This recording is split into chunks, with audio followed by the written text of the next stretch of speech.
Take a look inside, feel the spark. Legends rising from the dark. Dark on black, where the legends live on. High-end treasures in a world of icons. Dark on black, every detail, every line. Moments captured here in time. See you in the details. Ja, moin zusammen und willkommen in der Rancor-Höhle zum neuen Video von mir. Wir machen heute ein kleines Unboxing und ein Review zu einer Statue, die habe ich jetzt vor ein paar Tagen aus dem Hause Iron Studios bekommen. Seltsamer Zufall. Ja, was heißt Zufall? So ein bisschen bittersweet irgendwie. Aber ihr werdet gleich sehen, warum. So, aber zuerst wollen wir das Ganze mal aus dem Umkarton befreien.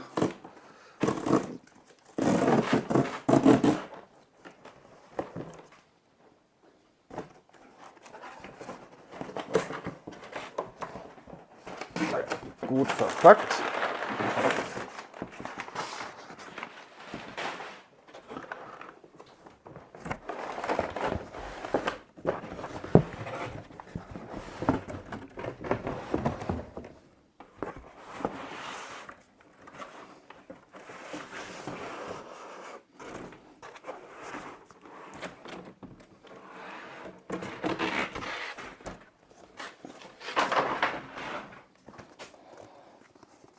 So, da haben wir das gute Stück. Tja, und welche Überraschung, im Karton nochmal ein Umkarton, nochmal so ein Schipperkarton. Der verrät allerdings jetzt auch schon den Inhalt. Ich meine, gut, ne, wer den Videotitel gelesen hat, der weiß ja schon, worum es geht. Und zwar um die T-Rex Attack Statue aus dem Hause Iron Studios. Nach dieser ikonischen Filmszene vom 1993er Steven Spielberg-Film gesculptet. Und ja, irgendwie bittersweet. Komischer Zufall halt, weil zu dem Zeitpunkt, wo ich das Video jetzt aufnehme, ein paar Tage zuvor, ist Dr. Alan Grant, der Schauspieler Sam Neill, von uns gegangen im Alter von 78 Jahren. Und ja, das ist schon traurig. Ich meine, ne, viele von euch kennen das, ne, und viele werden auch sagen, ja, man kennt die Leute ja nicht und so weiter. Natürlich kennt man die Person dahinter nicht. Aber wenn gerade diese Rollen, die Charaktere und auch bei Auftritten die Schauspieler einen so begleitet haben oder auch wenn man sie mal auf Conventions getroffen hat, ja, bei Sam Neill hatte ich leider nicht das Glück, das ist bedauerlich, aber ja, gut. Hat man trotzdem irgendwo einen Bezug dazu, gerade wenn man da so mit aufgewachsen ist und ja, immer wieder schade. Aber gut, ne, man kann sich immer noch an den Werken erfreuen dann entsprechend und das bleibt letzten Endes für die Ewigkeit. Ne? Und diese ganzen Erinnerungen, die verschwinden dann auch nicht. Ja, Jurassic Park. Was soll ich sagen? Ich habe den Film damals, als er ins Kino kam, auch direkt gesehen. Muss zu dem Zeitpunkt gestehen, ich war, ob ihr es glaubt oder nicht, ultra enttäuscht. Aber ne, nicht von den Effekten, von der Bildgewalt etc. Ich habe halt den Fehler begangen. Ich habe ein paar Wochen, Monate davor Dino Park von Michael Crichton gelesen, worauf ja Jurassic Park von Spielberg basiert und Crichton hat ja auch das Skript, glaube ich, mitgeschrieben oder war als Berater tätig. Und ich habe halt einen anderen Film erwartet. Ich möchte jetzt das Buch nicht spoilern, falls das jemand noch nachholen möchte. Die Handlung ist grob identisch, allerdings sind die Charakterzeichnungen, Entwicklungen, Eigenschaften teilweise doch sehr, sehr, sehr anders. Es ist fast schon eher wie ein Wirtschaftsthriller, Horror-Thriller und weniger wie ein Monsterfilm. Und die eine oder andere ikonische Szene kam halt auch im Film nicht vor, damals aus technischen Gründen, ist allerdings dann ähm, in dem letzten Jurassic World Film ist es aufgegriffen worden. Da gibt es dann so eine Szene auf einem Fluss. Das war ursprünglich im Dino Park, also Jurassic Park Roman mit drin. Das war so ein, ja, nette Hommage. Na gut, der Rest des Films war, naja, aber darüber wollen wir jetzt nicht reden. Gut, dann packen wir das Ganze doch jetzt einfach mal richtig aus. In dem Karton wird sich jetzt mit hundertprozentiger Sicherheit nochmal der Iron Studios typische Glanzkarton verbergen.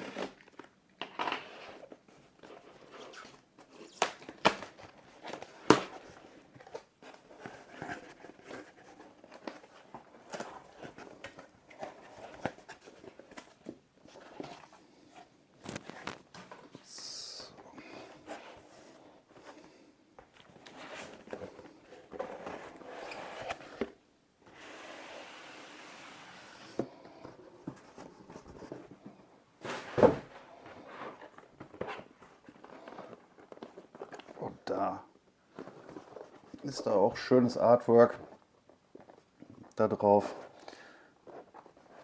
Nochmal hier mit dem sehr, sehr kultigen Jurassic Park Logo. Hier auf der Seite nochmal die eigentliche Statue, wie sie gleich aus dem Karton kommen wird. Ja, und das Ganze hat eine Vorgeschichte, denn ich sollte den Kameraden hier eigentlich schon seit einer ganzen Weile wahrscheinlich, wenn ich mich nicht recht entsinne, schon seit einem Jahr oder anderthalb in Händen halten. Ja, ich habe den damals bei Iron Studios direkt auf der europäischen Seite gepreordert und dann gab es einen Zeitpunkt, da haben die komplette Webseite umstrukturiert, also einen komplett neuen Online-Shop hochgezogen und es hieß, die Bestellungen werden halt entsprechend überführt, man hat die aber in den Listings nicht mehr mit drin und ja, sobald das Ganze ready for payment ist, bekämen wir nochmal eine E-Mail, wo man das dann nochmal bestätigt, etc. Ja, und dann habe ich gewartet und gewartet und gewartet und man hat mitbekommen, gut, da sind schon welche ausgeliefert worden, aber ja, weltweit ist es ja immer mal ganz unterschiedlich, da halten manche ihre Bestellung schon teilweise ein, zwei, 3 Monate eher in Händen und andere haben halt ja, das Nachsehen oder bekommen eine andere Charge dann entsprechend. Ja, lange Rede, kurzer Sinn, mich hat diese E-Mail nie erreicht. Und als ich dann nochmal nachgehakt habe, ja, wurde halt darauf Bezug genommen, sie haben noch eine E-Mail gekriegt, nee, habe ich nicht. Ja, Problematik bei der ganzen Sache war, dass ich das Ganze jetzt nicht nochmal neu bestellen konnte, weil die war auf der Webseite sold out. Großartig, habe ich mir gedacht. Dann habe ich Gott sei Dank noch die Möglichkeit gefunden, in einem sehr großen und von mir sehr geschätzten Online-Handel für Collectibles fündig zu werden, wo der noch zur Vorbestellung ausstand. Super, dann habe ich ihn halt da nochmal gepreordert. Ja, hat sich auch ein bisschen verzögert und dann kam da hinterher raus, dass die Charge, die dieser Händler noch bekommen sollte, halt nicht durch die Qualitätsprüfung in der Fabrik gelaufen ist und dass quasi die ganze Charge nicht ausgeliefert werden kann.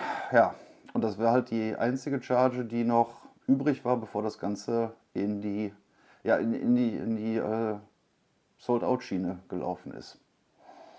Großartig. Ne? Und was passiert natürlich, wenn solche Statuen ausverkauft sind bei Händlern und Herstellern? Genau, sie tauchen auf dem Zweitmarkt auf für Mondpreise, weil der Scalper will ja gerne scalpen. Und die waren dann halt, ich habe da mal ein, zwei Stück bei eBay gefunden, waren, ich glaube, mehr als das Doppelte vom eigentlichen Retailpreis, wo ich teilweise sogar schon mit mir gehadert habe, ob es mir das wert ist, ob man denn das Geld in den Rachen schiebt.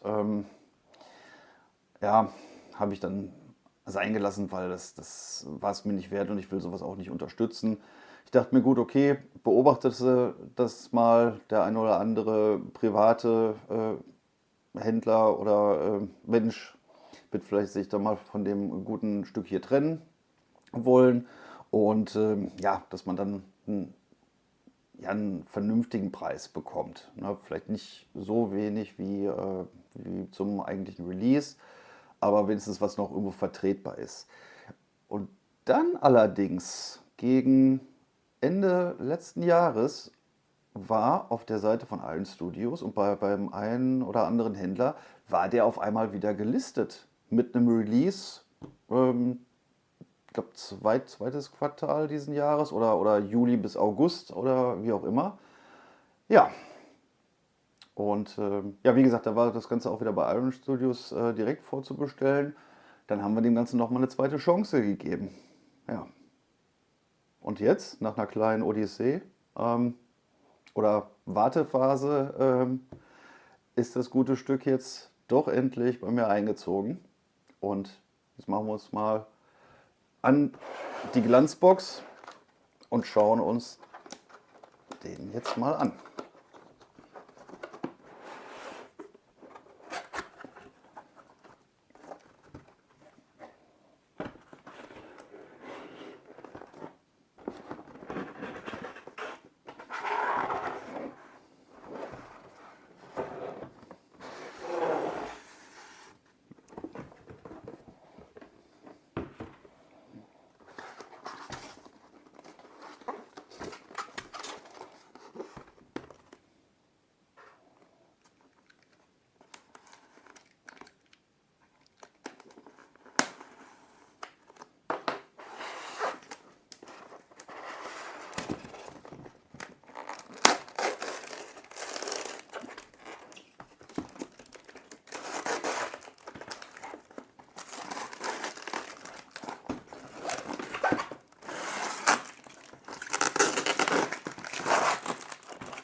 So, schauen wir, ob wir auch das Ganze richtig rum haben. Ja, sieht so aus. Natürlich wieder alles sehr, sehr schön nochmal in Folie und Papier eingewickelt, damit da beim Transport nichts schief gehen kann.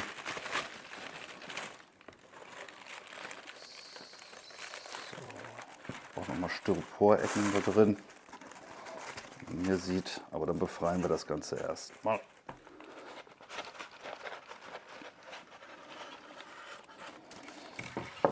Und auch ein ordentliches Gewicht. Und auch eine coole Größe. Ich weiß nicht genau, welcher Maßstab das jetzt exakt ist. Ist halt so eine Zwischengröße. Ist keine 1:10, keine 1:20. Aber hier haben wir die bekannte Szenerie. Der T-Rex auf diesem Jurassic Park Ford-Wagen. Ich glaube, Explorer sind es. Ja, richtig cool gemacht auf jeden Fall. Sehr schöne Details am Track hier mit dem Schienensystem noch, das Jurassic Park und nicht Jurassic World Logo. Vorne auch der Paintjob selbst vom T-Rex mit den schönen Schattierungen und diesem ja, ganz leichten Tigermuster im Braun. Ikonische Szene. Unfassbar, wie super der Film gealtert ist, auch aufgrund dieser Kombination aus nicht nur CGI, sondern auch diesen praktischen Effekten aus den Stan Winston Studios, bei Großaufnahmen Mechanik, bei Totalen dann CG. Nach wie vor ein Meisterwerk der Tricktechnik zu der damaligen Zeit. Heute ist alles nur noch komplett überladen und man erkennst, dass alles irgendwo aus dem Computer kommt. Da hat wirklich noch die Illusion funktioniert. Wirklich schöne Statue, um die 20 cm breit, 15 cm hoch circa, laut Herstellerangaben. Und ich muss mir das Ganze jetzt auch nochmal von der Front aus angucken. Ja, ja, richtig schön. Richtig schön gemacht mit dem Sockel. Nicht, dass das runterfällt. Wir machen gleich noch ein paar Nahaufnahmen, aber hier bekommt man dann schon mal einen sehr schönen Eindruck von Rexy. Ja, klasse Statue, super Preis-Leistungs-Verhältnis und die Wartezeit wirklich mehr als wert. Man kann zufrieden sein.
Ja, und das war's auch schon mit dem kleinen Review und Unboxing von der Iron Studios T-Rex Attack Statue. Schönes Sammelstück, absolute Empfehlung, auch wenn man jetzt keine große Kollektion mit Dinos oder Jurassic Park im Speziellen hat, wirkt das einfach als ikonische Szene, sieht top aus, kann ich wirklich nur empfehlen. Ja, dann bedanke ich mich an der Stelle wieder fürs Zuschauen und denkt immer dran, wer spinnt, hat mehr vom Leben und habt eine gute Zeit und bis zum nächsten Mal.